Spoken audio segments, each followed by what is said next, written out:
السلام عليكم ورحمة الله وبركاته. ازيكم حبايب قلبي، عاملين ايه؟ ان شاء الله تكونوا بصحة وسعادة وهنا دايما يا رب. النهارده جايه لكم بوصفة لذيذة قوي وكلنا بنحبها. وصفة الرز المعمر. معايا كيلو الا ربع من رز المصري العادي، مغسول ومنقوع من ساعة. معايا كيلو من اللبن الحليب مغلي ومتشال القشطة من عليه. معايا صينية طبعا هستخدم فيها، لو حابين طاجن مفيش مشكلة، بس انا بستطعمه صراحة في الصينية اكتر. معايا معلقتين كبار من السمنة البلدي. تمام.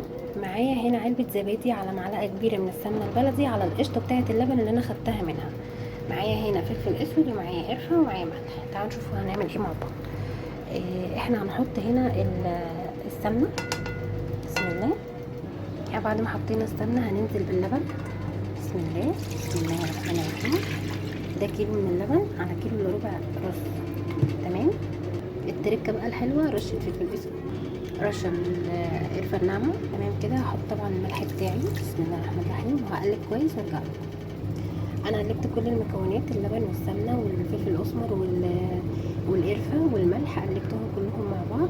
ودلوقتي انا هقلبهم تاني طبعا، هدعك الرز بيهم. هحط الرز. بسم الله الرحمن الرحيم. ده كيلو الا ربع من الرز المصري، مغسول ومنقوع قبلها بساعه. همكس كل ده مع بعض بايدي كويس قوي وارجع لكم تاني. طيب انا هنا عملت ميكس مع بعض كل الحاجات والمكونات مع بعضها.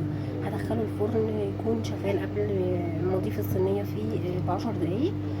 الصينيه هتدخل من ساعه وربع لساعه حسب حسب درجه الحراره عندك في الفرن. ودي هتبقى النهارده وصلت. هتستنوا ان شاء الله لما تطلع من الفرن واوريها لكم في الاخر. دمتم بخير ودمتم سالمين. لو اول مره تشوفوني، انا شوف هدير المصري، دي قناتي على اليوتيوب. بتمنى تكون الوصفه سهله وسريعه وبسيطه وتكون عجبتكم. باي باي.